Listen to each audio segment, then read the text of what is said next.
Good afternoon, everyone. Hopefully, my intro played this time. It's been getting cut off in the recording the last couple of weeks. So I had to make it a little bit longer.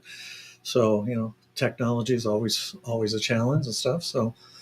But we're doing a little afternoon one today, and I have my guest who's going to be at Killer Nashville. He's one of the guests of honor, and I appreciate him being on. I have Kemper Donovan on. How you doing, Kemper? I'm very, very good. Thank you so much for having me on. I'm thrilled to be here. Yeah, no, I appreciate it. You're out in LA. How are the fires these days out in LA? Have they gotten any better? It seems so bad the last few years. Yeah, well, we had that really bad period, obviously, where we had the winds and the fires, but we're still in recovery mode. But much better than we were a few months ago. I'll say Were, that. were you affected? Did you have to evacuate or anything? Were you I in didn't. Metro? I came. I live in the West Side, so the Palisades fire was the one that was much closer. Although I know a bunch of people who were in the Eaton fire as well. But no, I did not. I came close to having to evacuate, but didn't have to. So we were incredibly lucky.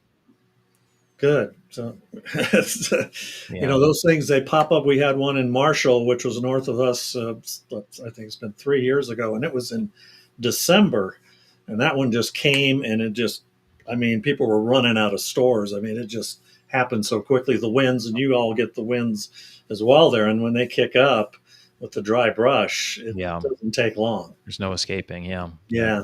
Scary. So tell us a little bit about yourself. All the important stuff that people want to know about you. Well, I am a mystery writer and a mystery podcaster, actually. So that's probably the strangest thing about me is the way that I came to writing mysteries. I published a novel that was not a mystery. It's called The Decent Proposal. It was published in 2016 by HarperCollins, and it has a sort of mystery suspense element to it. But it was more of a love story, literary novel, women's fiction, adult contemporary. It went by many different sort of genre labels, but not really a straightforward mystery. And around the same time that I published that novel, I started this podcast with a good friend of mine called All About Agatha, and it was all about, and it still is all about the Queen of Crime, Dame Agatha Christie, who's just been a lifelong love of mine. Ever since I was about 10 years old and cracked open my first Christie, I haven't really looked back, and I've reread her now as an adult, and I think there's just always more to be had from reading Christie and rereading and rereading and rereading. So I did this podcast with my friend Catherine Brobeck for a number of years in which we were ranking all of Christie's novels, and she wrote 66 full-length mystery novels. So this was quite an undertaking. And a couple of years into the project, while I was banging my head, against the wall trying to write a sophomore novel that again was not within the mystery genre, it kind of dawned on me, if I'm spending as much time as I am on Agatha Christie and the mystery genre and enjoying it as much as I do, why am I not writing a mystery? So I started writing a mystery and it immediately clicked. Just I won't say that the process was easy, because writing is never easy for me, but it felt like what I was supposed to be doing. And the mystery series that I'm currently writing, which I'm calling the Ghostwriter Mysteries, I've got two that are currently out now. It's through Kensington Books. That was the result of my revelation that I should be writing mysteries. I do also just have to say that my friend Catherine, tragically, she passed away actually at the end of 2021. So the podcast was a joint venture for the first 5 years. And then since 2022, I have continued on with it solo. So I do still put out episodes regularly, but it's become a little bit of a different thing. And part of that is to honor her memory, actually. I never would have written these mysteries if not for her, and sort of sharing in the joy of mysteries as a reader. So I see 299 episodes. Looks like you do them about every couple weeks. Yeah, it was. We tried to do it once every 2 weeks, a bi-weekly podcast, and I try to stick to that now that I'm doing it solo. But sometimes it's a little bit sparser than that, but hopefully not too often. Yeah, and they're all on iTunes, and we'll pop. I put that up. We'll pop that up at the end and stuff. Interesting. So 66 books Agatha wrote. What was, you said the first one. What was the first one you read? Do you remember? I actually do not remember Don't what remember the the first first one. Huh? Agatha Christie was that I read. And I ask people that I have on the podcast about that all the time. In fact, I say, what was your Agatha Christie origin story? And a Right. lot of people really remember. They're like, I was in a very common answer is I was in some sort of a vacation rental, like a holiday cottage, and there was a shelf of books, and there was an Agatha Christie on the shelf, and Sure. it was 450 from Paddington or Hercule Poirot's Christmas. And I read it and I never looked back. I can't really remember what my first one was, but I just remember in and around the fourth and fifth grade. So around nine and, ages 9 and 10, first getting into her, which was post Hardy Boys. So I Yeah. definitely, Started with that. I read through all of those and then I graduated on to Agatha Christie. And I just couldn't get enough of them. Do you have any first edition copies anywhere? I'm not really a book collector, but Yeah. funnily enough, I've been doing this long enough that there was a listener who is himself an author. I won't say who it is because I think he wouldn't want me to embarrass him, but he is actually a very successful mystery author himself. He gifted me a first edition copy of Death Comes as the End, which is a little bit of a joke because Death Comes as the End is one of the Christie titles that Catherine and I ranked extremely low on the podcast. We did I not saw like your it. ranking on your website. Do you have them? 66. I mean, it's a Yeah. lot. It's a lot of books. And Death Comes as the End is pretty low. That's the one set in ancient Egypt. I was shocked by how much I did not like it when I reread it. It was usually the opposite experience when rereading books for the podcast.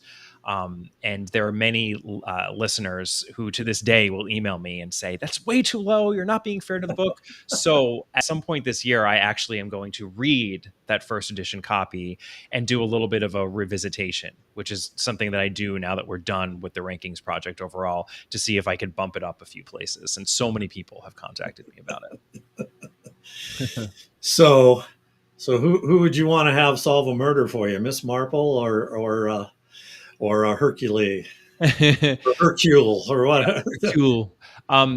Definitely Miss Marple. I mean, there are a lot of ways in which Catherine and I were perfect complements on an Agatha Christie podcast. One is that her way into the world of Christie was through the David Suchet Agatha Christie's Poirot TV series. My way was through the novels, and that's very common. There are a lot of people that came to Christie actually through the adaptations, and then from there decided to read the novels because there's just so many adaptations of Christie out there. And another is that Catherine was all Poirot all the time, and I am very much a Marpleite. I love Miss Jane Marple, and I prefer her to Poirot any day of the week. A lot of the big Gonzo high concepts are Poirot novels, so there are a lot of people who would say Poirot for that reason. But I actually think that on the whole, the Miss Marple novels are some of the best written and the most sort of in depth and layered when it comes to characters. And there are certainly aren't as many of them as there are Poirots either. There are only 12 Miss Marples and 33 Poirots. But even so, I'll say Miss Marple. Weren't there some short stories too? There are about 20 Miss Marple short stories. There are even more Poirot short stories, Yeah. actually. But the short story form, and Christie herself said this, that the short story form worked best for Miss Marple. Partly because she's so unassuming. She's retiring. She doesn't like to take center stage in the way that the bombastic Poirot does. Which is another thing that I really love about her. So even though there are a lot of Poirot short stories, I think the novel is the format that suits him best, and the short story perhaps is the one that really suits Miss Marple. But it's her cynicism above all. She really thinks so very very little of the human race. She always expects the worst of people, and she's almost always correct. And yet she has a lot of faith. She has a very sort of strong moral core to her. So I just find her to be a fascinating character. Sounds like me sometimes. I expect the worst out of people too sometimes, and hope for the best. But so I saw that you went to law school. Yes. And you on your site you said you consider yourself a retired lawyer. Did you ever even practice law, or did you I just go to school? I did not know, and I am a retired lawyer. I'm Yeah. retired so that I don't have to pay dues or do continuing legal education requirements every 2 years. So the retired status just allows me to come out of retirement if I ever wanted to, but basically not to have to pay for my ongoing status. That's why I'm retired. But yeah, I passed the bar, and I sort of got certified within a district in New York, and then I immediately retired. That's interesting. Yeah. So do you take any of that what you learned in law school and use that in your writings as well? Has that come up in some of the stories you've written? Yeah, it's funny.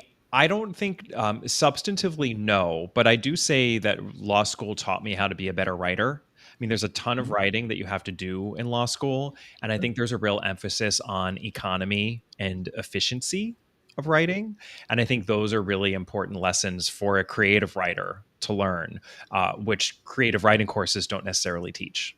So I think the sort of the lack of indulgence when it comes to writing in law school was actually helpful, especially for genre writing, for writing in the mystery genre.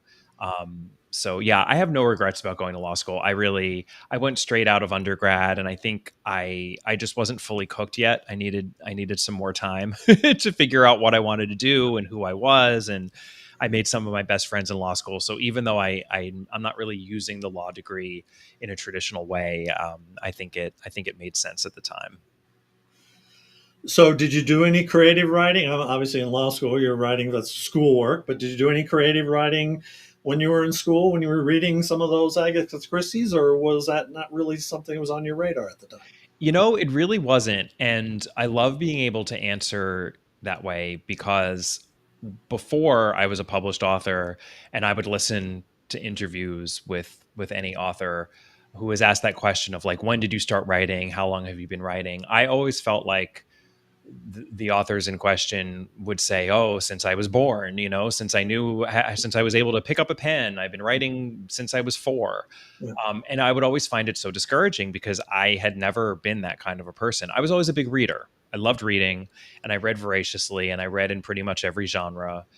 Even though I loved mysteries and Agatha Christie, I think my favorite genre were, it's not really a genre, but my favorite time period were novels from the Victorian era. That was really my bread and butter when I was a kid. But I read sci-fi. I would read everything, and I think that was important in terms of where I eventually went as a writer. But I did not start writing until I was about 28, 29. I really didn't. I never had any aspirations to be a writer when I was growing up, and it's something that I came to gradually. And I think it's really hard to become a writer that much later in life because I think when you're an adolescent or even when you're a teenager or even in your early 20s, when you start writing, unless you're a genius, it's going to be terrible, right? Like it's going to be just god awful dreck. Mm. And I think when you're younger, it's easier to not realize how terrible perhaps what you're writing really is, or just to move past that point and say, yeah, yeah, yeah, but I'll get better. I'll get better. I think the older we get, the more we freak out about the passage of time. And I think it's really hard for a fully baked adult to sit there and write the horrible stuff that you have to write at first and have the confidence and kind of the wherewithal to get over that hump. But you can. I mean, I think it's really just sort of a mental thing. So I love being able to give that answer as a means of encouraging other people. You can do it whenever you want to do it. It might be a little bit more challenging because your awareness is honestly so much greater than when you're a youngster, but it's doable. So you had on your website too. I was reading, and I kind of laughed a little bit. I didn't want to laugh. I say laugh, but I understood as well. You sit there. You like the line staring. Oh, you're staring at your laptop with your head in your hands. That's kind of one of your past Yes. doing the struggle of writing and stuff, which any writer understands. So Yes. and, Yes. and I thought that was human. So do you find yourself sometimes where you're just kind of looking at the page and it's just not coming, or how's that go for you when you're writing? Or does it kind of just flow out of you at times? Um, yeah. Oh, often I struggle with that. I think writing is a difficult process. I think everyone, you have to figure out what works for you and what helps you just you know put words down on the page. I try to write as early as possible because I find that it's easier to write earlier in the morning. It's just I feel less distracted, and I just feel brighter and like I have more energy. Some people are completely the opposite, and they write late at night. Um, I outline a lot. I'm actually a big outliner. It's the pantser plotter question. I'm Yes. definitely a plotter, and I think I've actually, the podcast helped me refine that process in an interesting way. When Catherine and I would review those 66 novels of Christie as we were ranking them, we would have discussions about them for about an hour before we would actually rank them and compare the novels to each other. And in the beginning of the podcast, we tried to rush through the plot summaries of these novels, but it just, we were trying to do it in like under 2 minutes so that we could like get to the conversation about the books. But we realized that, especially where Christie is concerned, the plots are part of the joy, right? Of like what Christie is doing, and you don't really want to rush through that. So we created this breakdown, this sort of mystery breakdown, where we wouldn't go in a linear fashion, but we would talk about the victim or victims that you have in each book, and then our list of suspects, and then we would talk about the world as it appears to be, which is what seems to be going on in this mystery, and what you end up with when you get to your resolution is the world as it actually is. And how do you get from the world as it appears to be to the world as it actually is? Well, you use a bridge of clues to get there. And we would go through each of the clues and really take our time with this. And after having done this 66 times, I had this sort of ability, I think, to look at the structure of a mystery, the puzzle structure, as opposed to the linear plotting of it, which means that I now actually do two outlines for each mystery. I do my linear chapter by chapter outline, which is for my editor who wants an outline. So that's what I send to him. But the one that I actually use much more when I'm writing is that breakdown. And it's sort of a breakdown of the puzzle. And I use those categories just as Catherine and I did on the podcast. And I talk about the world as it actually is, and the world as it appears to be, and the world as it actually is. And I go through meticulously and say, okay, well, what are my clues, and how am I layering my clues into the text? What are my red herring clues? Also, there's like a little subset of red herring clues, and it really helps me to think about the mystery in that structural sort of a way, to think about the puzzle as opposed to the plot, or at least to think about them, I think, together. And once I have a handle on both, then I feel like I have all the tools to start writing.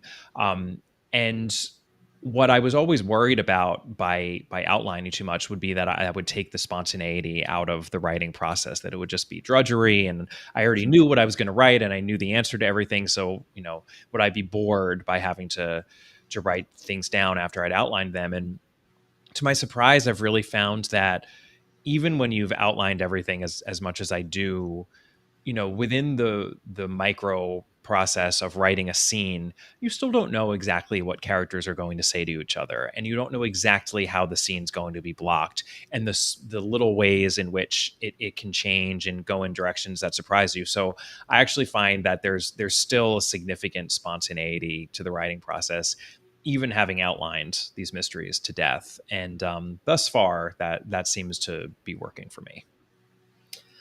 Well, I would think the classic whodunit would require to plot out, because there is a lot of detail involved in that that's difficult to do. I'm a pantser myself, but my books are thrillers and private Mhm. eyes and things like that. So, um, you know, I, there's a little bit of red herrings and a few like things like that, but not as much. And that, so I think it kind of requires that. Do you already know the characters? Do you have those all figured out, or do they kind of build as you're starting to write after you've got the plotting done? Oh yeah, no, the characters are all there. I mean, those are my suspects, right? I mean, I have got my victim or victims, and I've got my suspects, and even if there are a couple of characters that aren't quite suspects, I'll make sure that I have a sense of who they are. But there's a lot of discovery for sure that happens during the writing process, and I'll do a lot of revising and refining of those outlines as I'm going along and go, oh, wait, no, this is totally wrong. I've got to change this or change who this person is, or they're going to have to do something completely different, et cetera. And that's great. I mean, you want to feel like this is a live kind of a document. It's not like, okay, this thing's done and now I'm just adding water to it and making it prose. So, yeah, I wouldn't have the confidence to start writing without an outline, especially writing one of these puzzle mysteries or whodunits or fair play mysteries. I totally get doing a little bit more of a pantsing thing if you're doing a thriller where you don't have to, you don't have to make your twists predictable per se. Like you don't have to make it so that the reader could have figured it out. But in the fair play mystery, I would just worry about writing half of a book and then realizing, oh no, that didn't work, and then just having to go back and. But there are, I mean, because for my podcast, I interview lots of folks such as yourself. We could probably turn the tables and do another interview on All About Agatha as well, and I can ask you about your thrillers. But I think there are writers of traditional puzzle mysteries that don't really outline all that much, and that they make that work for them. So there's just the possibilities are endless, when it comes to writing process. Well, they're better at it than I am. I don't know if I can do that way. So I do on it. So you talked about obviously the plotting and everything. So the classic whodunits. What do you think of those key ingredients that you always have to have? Obviously, you've got the red herrings and things like that, but obviously your characters. But is there anything you think that the formula of that is essential for a good who done it type of novel where you have those types of discoveries and crimes? I mean, I don't think that there's anything required other than the solution be solvable. Like that's it. It's a game, right? It's like the author is playing a game with the reader, and the rules of the game are I'm going to give you the tools, hopefully in a clever and tricky way, to solve this along with whoever the fictional protagonists of the book are. So long as you do that, you could set it wherever you want. You can have, the characters could be whoever they are. It does, it could be period, it could be contemporary, whatever. And but I think that's the only really hard and fast rule. And then of course what people like Christie did were to play fast and loose with even that rule and kind of just like exists on the edges of it with books like The Murder of Roger Ackroyd, for example. And I think that's why, some of those Christie crown jewels, you're like, you can't believe when you get to the end of it how she got away with it, but it's like she like just manages to get away with it. So yeah, it's a framework, but it's a framework that I think can encompass so much variety, which is why the mystery genre is as robust as it is. So tell us about your two books, the two mystery books. Your first one was Busybody, right? The Yes. Busybody. Okay, Yeah. and we got the cover there. Oh yeah, I there we see a go. pen with a little blood. I'm assuming it's blood, not red ink, but Who can tell? Who might can be tell? one or the other, right?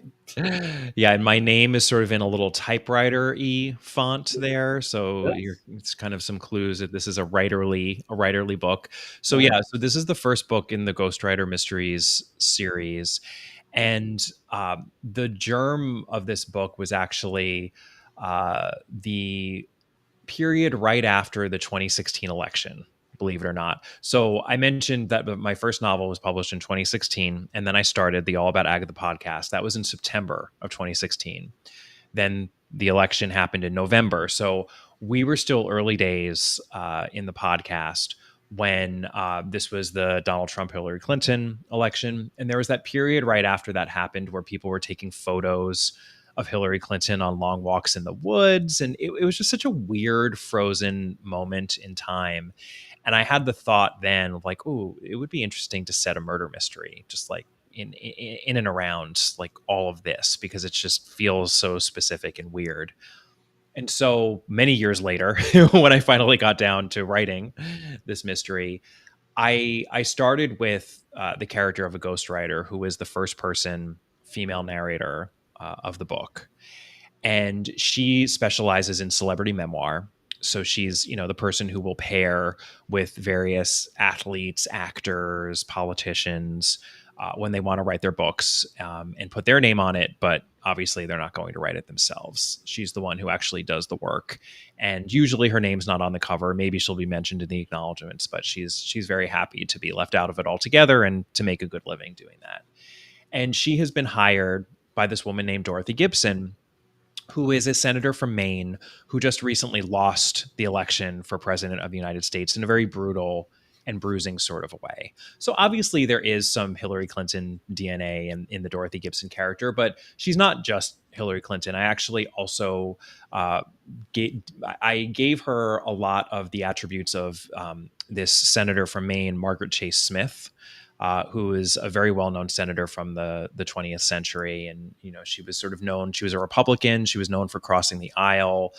She gave this big speech denouncing McCarthyism, actually, which she's also very well known for, and just a big figure in 20th century politics. Dorothy's middle name is Chase, actually, and a couple of other bits and pieces of other politicians that I almost threw into the book as Easter eggs. So she's very much an amalgamation of a lot of different female politicians. Mhm. And so she has some time since she lost this election, and she'd like to write this memoir, a personal memoir, which she's always been meaning to do. But now she's sort of licking her wounds at her mansion in the woods of Maine, and she hires this fancy celebrity ghostwriter to come and live with her, and they begin to work on her memoir. And a couple of days into this process, a neighbor of Dorothy's dies under suspicious circumstances. And these two begin to investigate. And this is the murder mystery, the sort of central murder mystery in the book. And from there, a fairly traditional fair play murder mystery spins out. The innovation that I'm happy that it plays out very traditionally in that we have this detective duo where the first person narrator, my ghostwriter, is the sidekick, very much a la John Watson chronicling the Sherlock Holmes stories, or Captain Arthur Hastings chronicling some of the early Poirot stories anyway. So that happens. And then in my second book, which is called Loose Lips, so this is the second book in the Ghostwriter mystery series, we're in a completely different setting at this point. The ghostwriter is still narrating the story, but she is now on a literary cruise. And she's working on this cruise as sort of a writing instructor, and she's been hired by this other superstar writer who's sort of a frenemy of hers, who she's known for many years. Dorothy is nowhere to be seen, and basically what I've done here is that I'm creating a sidekick series where in each new book, the sidekick character is continues from book to book. And so her voice, she has this consistent voice, but she teams up with a different detective in each new book. So imagine if Watson jettisoned Holmes and then moved on to someone else in the next in the next story that he's telling, or if Captain Hastings did the same thing. And this sort of just allows me to have some good continuity in the series, but also to create a fresh new environment and a fresh new setting in each book, and do something a little different within this very traditional detective fiction framework. So I liked being traditional and obviously drawing on what I love about Agatha Christie, but doing something a little different and a little bit my own. So yeah, it's interesting. So I'm assuming there's going to be a book three. There is indeed a book three. I've already written it. It's going to come out in July of 2026. Okay. We have a title you want to share, or is that secret? I think I can share the title. The title is Sweet Spot. As you can see, I'm liking alliteration here. We've got Yeah. busybody, loose lips, sweet spot. And it's set again a totally different setting. We're in northern Arizona, southern Utah, so we're in the southwestern desert for that book. And there's a fourth book actually that will be happening, which is not written yet, and that will be coming out probably in fall of 2027, and that is going to be a Christmas mystery because I'm getting in on the Christmas murder mystery craze, which just seems to have swept the mystery genre by storm these last couple of years. I mean, it's always been a big thing, I guess, Christmas mysteries, but it seems to have really taken off. So a little bit of a travel log. You're going around the country. It looks like. Yep. Where's Christmas going to be held at? Could you tell? I can tell that will be in Los Angeles, Okay, actually. so you're right where you're at. Huh? Yep, absolutely. No snow though. There will be no snow. No No, it's gonna, snow. Christmas in LA is an interesting thing. So I'll be exploring that. Yeah. So, and you plan on continuing after four in your If I mind? can, I initially sold this as a 3-book series. The series has done well enough to pick up a fourth book. Mhm. We'll see where we go from there. I am working on a standalone mystery also, which is totally outside of the series, which was after writing 3 books in quick succession with Mhm. this same narrative voice of my rather snarky ghostwriter. She's a little bit of a misanthrope. I enjoy her, but I needed a little bit of a break. So this isn't, I don't want to only do the Ghostwriter mystery series, but yes, I mean, I love long running mystery series. I love how we get that continuity with Poirot and Miss Marple and in so many other books, Sue Grafton. So I really did want to write something that would have some staying power. And if I'm allowed to, I would absolutely love to write more. So she'll be in all the books then, is your plan, but she'll have a different partner each time. That's my idea. Yes, for now, that's the plan. That she'll be the first person narrator of all the books, but always partnering with a different detective in each book. And I've been having a lot of fun just going in completely different directions with that detective and the nature of the investigation. And it's just, so I had another writer, another author say to me, like, what are you doing? Because you're part of, I think, the benefit that series authors get from writing a series is that you've established your world and your characters by the time you get to your second, third, fourth book. So you can just sort of get down to business and get down to the mystery in subsequent ones. But because of this, I have to reestablish a setting and for the most part a cast of characters. I mean, there are a couple of characters beyond the ghostwriter who do appear in most of the other books, but she really is, the primary source of continuity. So it just means I've cut my, I've got my work cut out for me in each new book. But to me, that just keeps things fresh. Well, maybe when you're coming to the end, you bring Yes. all of them back together, right? Everybody she's worked with shows up, right? Do like a super band That's version of right. it. Yeah, Yeah, all stars, Ghostwriter all stars. all stars, and but maybe they're all suspects, or who knows, right? I mean, yes, there's a lot you could do with that, so that's good. So Yeah. I noticed they talked about someone commented about Loose Lips. They talked about it's Knives Out meets the High Seas. So have you watched Ryan Johnson's Knives Out movies, and what did you think of them as whodunits? Oh yes, no, I love those Ryan Johnson movies. I think he is one of the few people who's really captured the spirit of Agatha Christie in these contemporary. They're not. I mean, they're not even adaptations. Maybe you could call them homages, but I think he's just a huge Agatha Christie fan who knows what makes those Christie stories work, and he's managed to do something similar with both Knives Out and Glass Onion. And then he has I think, what's it called, Wake Up Dead Man. Wake Up Dead Man, I think, is the Yeah, next it's coming out soon. I think at the end in December, at the end one. of this year. I think that's right. Yeah, I've seen a couple of little.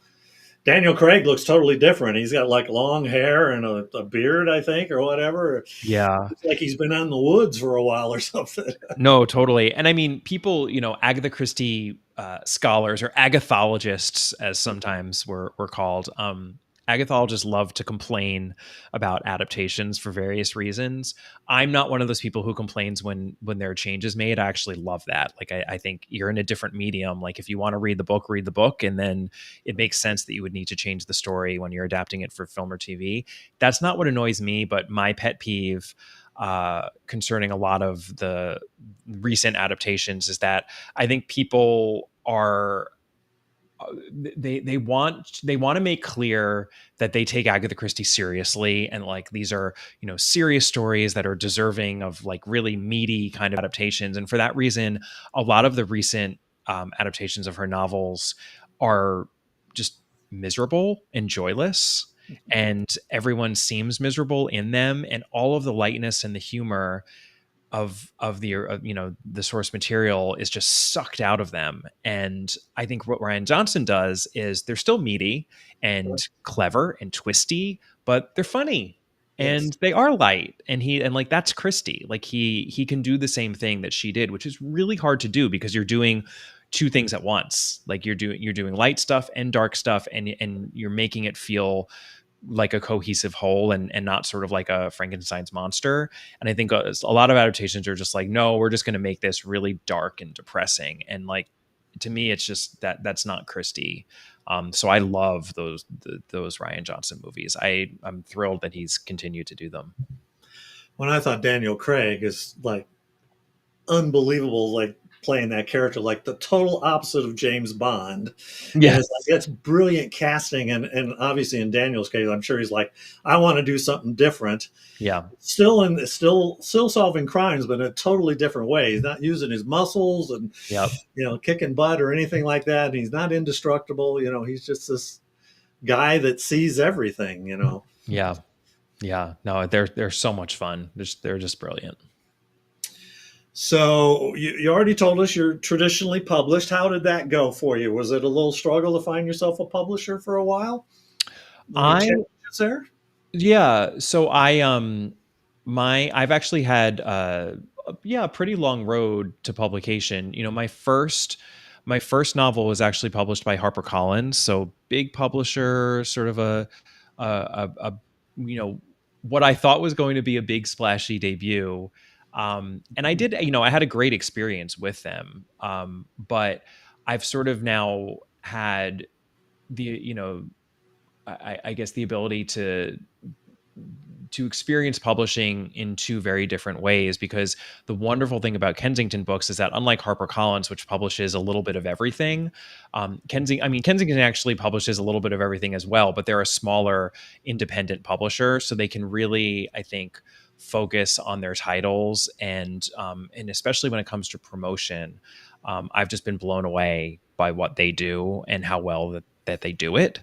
So the promotional process for these books has just been fantastic, and I feel very well taken care of there. But it took a while, like to find them and to figure out that, like, yes, this is the best home for these books. And it's not easy. Like the path to traditional publishing, you've got to find an agent, and then together with your agent, you have to find a publisher. And I just think there are a lot of pitfalls along the way that people can fall into, and I fell into a lot of them. And I think you just have to remember it's a long road, and you just need to stick with it. And I think some people, when they think about getting published, they're like, oh, the curtains are going to part, or like the light is going to shine, and all of a sudden everything's going to be perfect, and I'm going to have this like dream scenario. And it's like a lot more incremental and slow than that. And I think you just have to like keep at it. And that can be hard, because that's usually that's not the fantasy. But like in so many things, the reality is different from the fantasy. Yeah. Well, and I've taught, and that's interesting. You say that Kensington does a good job of helping you with promotions, because I've talked to a lot of traditionally published authors, and a lot of them are like, well, you don't have to do a lot of they'll do all the promotion. They go, not necessarily true anymore, because a lot of them don't do it, and you still have to get out there and beat the drum and everything to get people to find you, because a lot of them are not doing that much. So that's good that you get that from them. Yeah, I feel like they're really good at, and this has been my experience, but they're just really good at supporting the authors when it comes to promotion, and not just saying like, you figure it out. Which I think there are a lot of authors that feel, the whole point of traditional publishing, right, is that you're supposed to have this company behind you Right. that is helping you when it comes to the promotion and when it comes to getting your book out there. And I think sometimes authors can feel like a little left out in the cold. Like, yeah, you got a publishing deal, but like we're just kind of gonna see what happens and hope for the best. And if you want to do anything, you can do some stuff. And they're like, well, okay, why? But wait, why? It just doesn't seem to make sense. And I've never, Kensington is just really great about working with me and figuring out, okay, what's our plan? Where do we want to go? They're very transparent about, what their budget is for these things and how that all works. And yeah, I just can't say enough great things about them, especially when it comes to, I mean, on editorial and every other aspect, but especially when it comes to promotion. So do they arrange like the book signings and things like that? You're going to be going to Killer Nashville. Did they handle all that as well? How did Yes, that they did. get connected for that? Yes, yeah. I mean, that was through Kensington, and they've put me on, book tours for both of these books, where I've been able to go out to bookstores in various places in the country. And I'm not looking for a lavish sort of like book tour experience where I'm flying first class and staying in fancy hotels.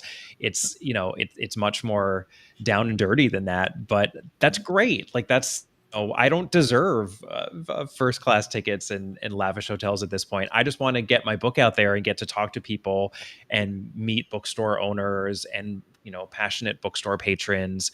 And that too, it's a slow process of accumulating fans, and contacts with bookstores and things like that. And like I've seen that start to grow from book one into book two, and I'm hoping that I can continue to do that. And they've really helped me with that process. And I think conferences like Killer Nashville, like those also really help when you can do them. Yeah, we'll talk a little bit about Killer Nashville. We're getting there on time, so I want to make sure I get to the last few questions for sure. Sure. But we want to talk about that. But book you want to write that you haven't written yet? You kind of mentioned one that you're kind of working on. Is there any others that kind of are burning a hole in the back of your head that maybe something a little different than the whodunits or anything that you're thinking about? Oh, that's interesting. Yeah, I mean, I'd have to say the standalone. I've spent so many years now working on this series and what it means to create a series. And there's a serialized element. There's a little bit of a character intrigue as to who the ghostwriter is and her backstory, and figuring out how I'm layering that into a book that is preoccupied by a mystery that begins and ends within that book has been really challenging. And I feel like I've really embraced that process, but because of that, it feels almost like a break to a standalone. And I think a lot of mystery readers have an appreciation for both a series and a standalone. Like it really is a different beast, like the Right? standalone fair play mystery as opposed to the series. And that's what I'm really having a good time writing right now. Hopefully I get to the end of it. We'll see. I'm still very much in the middle of it and figuring it out, but I'd really love to be able to get that one out there as well. Well, I've written three series. I've never written a standalone, so maybe one day. But I've always liked series because I like to evolve the character through the series, and I Yeah. always find that fun. Bring some characters back, and it's always been. I've always read series as well, so Yeah. Yeah. so I always ask. So the name of the show is Bringing Life to Characters. I always ask everybody this, so I'm going to ask you, what is it you do to get those characters to jump off the page, make them lifelike that people want to love or hate? You want them to live, you want them to die, whatever you know. So those are important aspects of the book. Yeah. Yeah. I think it's funny because I never thought I'd be the kind of author to talk about his characters as if they're alive. Like as a reader, I would have always rolled my eyes if I heard an author talking about that. Like they're not alive, you're creating them. Like that's silly. But I do think as a writer that sometimes you have to sit with or like exist with your characters for then is comfortable before you start writing them, if that makes sense. Like sometimes I really need to figure out who a person is before I start putting them into a story. And my impulse is always just go, like go, go, go. I'll figure it out later. But often it's a little bit like, if you plot wise, if you just go for plot without outlining, you might have to redo it. Sometimes I'll find anything that I write before I truly know inside and out who a character is, I end up having to revise because it's just not right. So giving myself enough time to do that, and I'll take one specific example, which I probably should have mentioned when I was talking about the Ghostwriter overall, the Ghostwriter mysteries overall, which is that my character of the Ghostwriter, this first person female narrator, she actually doesn't have a name. In the first book, she's entirely nameless, and she sort of ends up having a pseudonym, which allows me to get around the nameless issue in the second and subsequent books. But we still never really know her name. And people always ask me, why did you do that? It's such a weird thing to do. And I did not set out to keep her nameless when I started writing the book. But I didn't have a name for her, and I continued not to have a name for her. And at some point I was like, I think I'm going to give into this and not have a name for this person because I do not think this person wants to be named, which again is, eye roll, like, she doesn't want anything because I made her exist. But it felt like I would be forcing it if I had named her. And then it sort of turned into a little bit of an homage to Rebecca, Daphne du Maurier's Rebecca, which also features, a nameless first person narrator. So I definitely was thinking of that as well.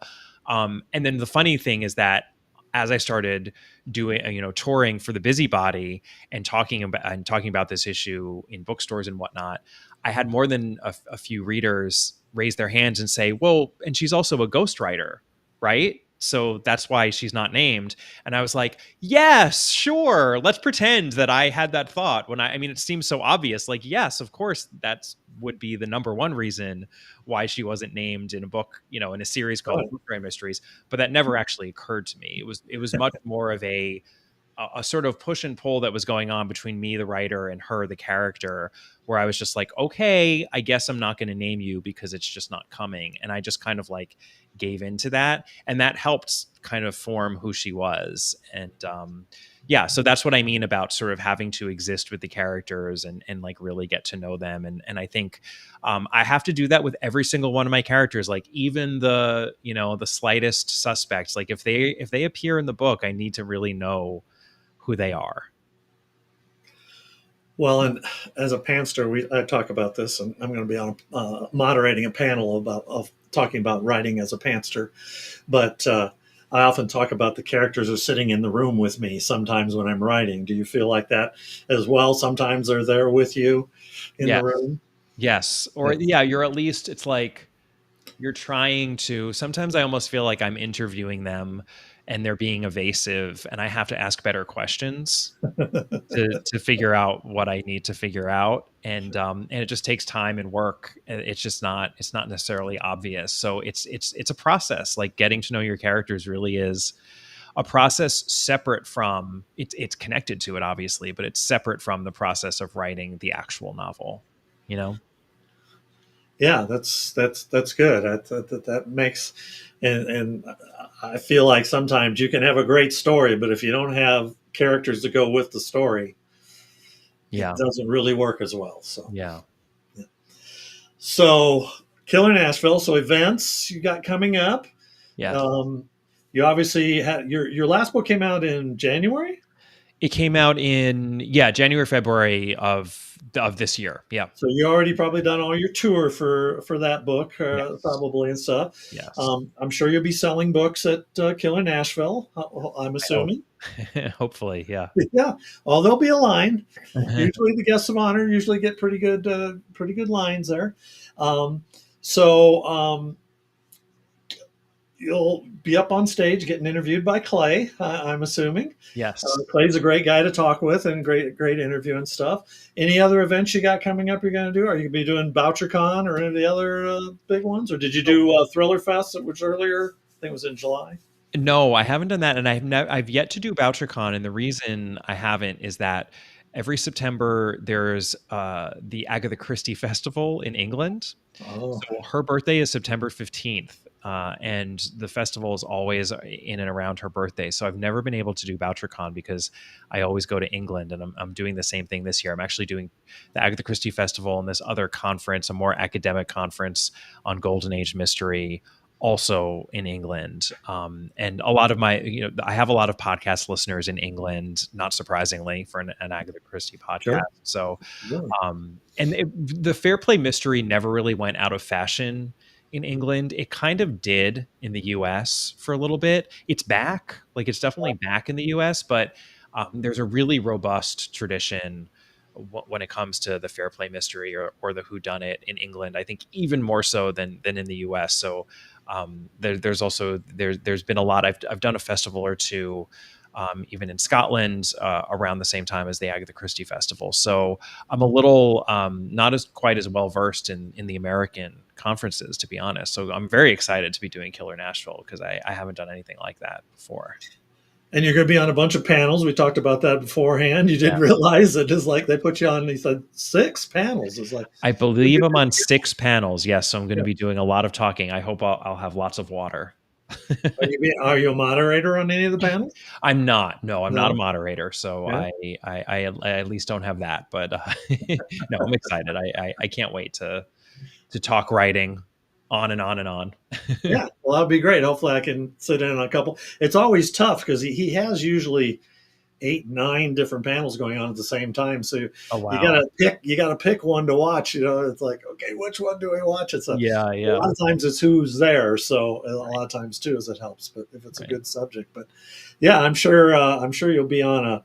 I'm sure there was probably a who done it panel. I'm guessing there is. I looked. I remember reading. He had so many of them. I'm looking through them all, but trying Yeah, to remember. I'm sure there's some mystery ones and things like that you're going to be on. absolutely. No, there's it seems like there's so much going on. I'm very excited for it. Yeah, you'll be tired by the end of the weekend. Are you coming in early at all, or are you just staying just through Sunday? Or Just through Sunday. Yeah. yeah, Yeah. yeah, flying back out. It's a little bit longer flight for you than for me.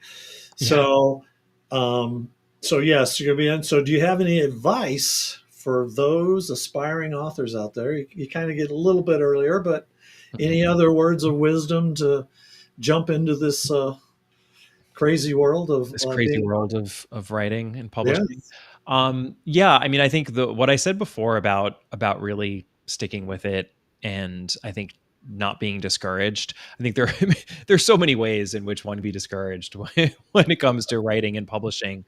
But I do think, those are two very distinct things, right? Writing and publishing. And right. so much about publishing is beyond one's control. I think there's a lot that you can do to, try for as much success as possible. But the writing is always within one's control, and I think that is there's a lot of power in that. And I think I would say don't lose sight of the what brought you to the world of writing, which has to be some level of joy or creative engagement. Don't let the highs and lows of publishing interfere too much with the way that writing is important to you, and whatever your writing process is. And it really can happen with both due to highs and lows. It's not just by being disappointed, but sometimes you'll feel like, oh my god, this is amazing, and like that, you have to pull back from that as well. It's like at the end of the day, or the beginning of the day, as it were, it's like this all really just comes down to you and a screen or a notebook or whatever. And there's a lot of simplicity and control in that, which is actually kind of a beautiful thing. So I try to remind myself of that all the time. And do you find writing therapeutic? I do. I mean, as much as I still have my days where I'm banging my head against the laptop or whatever.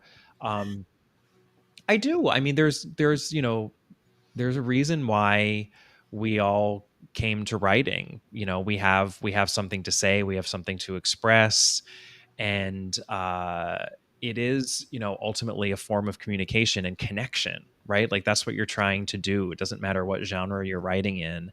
And when it works, there's nothing better. and that's what you just kind of have to remember, because it's tough and it doesn't always work, and that disappointment and that frustration can kind of overwhelm the process. But when it works, like, absolutely, it's the best therapy that there is. So I missed out on a comment here. Chris, she was my guest last week. She was so I love it when an accidental character or plot twist somehow makes sense and fits neatly into the story. Yes. Yes. Yeah, I feel like that's kind of like we were talking about. It's like I said, you have to spend time with your characters, or there's like an openness and a flexibility, and you can still have that openness and flexibility even if you're out a super outliner like me. That's the which I didn't really think that was the case, though. I mean, I was so averse to outlining, and it's nice to know that that can still happen even when you got an outline there. Well, you got to be flexible sometimes, right? Your characters are in charge, so they make that. So, do you have any marketing tips? Marketing tips. Yeah, anything. I mean, I know your publisher does a lot of your stuff, but um, do you have like a early reading team, an ARC team, anything like that that helps get your books out there in front of people before? I don't really. I mean, the one marketing advice I can give, I don't really think I'm in a position to give much advice when it comes to marketing, quite honestly, because I don't know how good I am at it. But um, there's a big difference between the self promotion that I do for this mystery series versus my first book that came out, and the difference is that I have that podcast now, and I Yes. do find that not only you have a built-in audience, obviously, and it's an audience of mystery readers, so that's helpful. But what's also helpful is that when I'm posting the little bit that I post online about Agatha Christie and about the podcast, and if I add something about my own writing, that feels so much more organic to me than just the kind of cold post that I had to do when I, signed on to Twitter and whatnot as a young author for that debut novel. And I hated doing that because it just felt so calculated. And there's something nice and organic about, well, I'm a person who's passionate about Agatha Christie, so yeah, I'm going to post from time to time about Agatha Christie. Oh, and also I wrote this book, which is, within the mystery genre. So like, you might want to check that out too. Like, that has made the promotional process easier. So if there's a way that you can figure that out so that it just, you're in these spaces already. And perhaps for a reason that's like a little bit more intrinsically interesting than just having to promote your own work. That has been really helpful for me. Yeah, and it's kind of why I started a podcast too. I wanted to talk to other authors. I like that in the mystery genre, but it helps get your name out there. So Exactly. it's You're in the mix. enjoyable too. Yeah, you're like in the mix, and you get to talk about things that interest you, and then that goes hand in hand with what you're working on. It's just sort of it's almost like you're bringing all of the stuff that you might be internal, like, more out to the surface so people can share in it with you, and it makes that promotional process just that much easier. So, yeah. All right. Well, we're about at an hour. So where can people find you? I've got your website here, Oh, and I borrowed a link for your podcast, which is on iTunes is exclusively. no, it's everywhere you can listen to podcasts. So Okay. yeah, free to download. You could just put Agatha Christie or All About Agatha into the search fields wherever you listen to podcasts, and it should pop up All About Agatha. And yeah, and that's my author website, which is probably the best place to go if you want to learn more about me or the books. And yeah, I hope that I'll see some folks at Killer Nashville, and hopefully we'll get to at least have a drink together or Yeah. something amid madness. You'll be a busy guy, but I will definitely be watching for you, and hopefully at least get a chance to say hi. But yes, your website. I know there's links in your website to your podcast. It's Yeah. 299 episodes, so lots of stuff. If anyone who likes Agatha Christie and those type of mysteries, it'll certainly be great to listen to. Well, thank you. I appreciate you being on with us right before the event. I know you probably starting to get packed. It's only about 10 days away or so to leave. So are Yeah. you flying in on Thursday? Yes. Yeah, I'm flying in on Thursday. Yeah. Yeah. We are too. We've been having lots of airport issues out here. So I'm hoping we're not going to have any problems. But it Oh seems like boy. everybody's been seems like weather's been causing problem. We're leaving early in the morning, so I'm hoping Yeah. we don't have any problems Yeah. Yeah. getting off the ground. But thank you. I really enjoyed talking to you and getting to know a little bit more about you and your books. And yeah, so I hope to get to see you at Killer Nashville. And anyone who's not going to Killer Nashville, there might still be availability. The dinner is always the big thing on Saturday night, the awards ceremony and stuff. So that room is just packed with people. So Yeah. Well, thank you so much. I really appreciate the opportunity to talk to you, and this was a pleasure. I feel like it was a little amuse bouche for Killer Nashville, and now I'm even more excited than I was before. yeah, it'll be great. I'm sure. I'm sure. While you're being interviewed by Clay, I'll be leaning over my daughter and say, "I know that. He already told me that." Well, thank you, sir. We'll see you in Nashville here in about 10 days. All right, take care. Yep, you too. Bye. All right, thanks everyone for being on. It was great talking with Kemper. My guest next week is also a guest of honor at Killer Nashville. It'll be Caitlin Rother. So I've got her on, and that'll be Tuesday.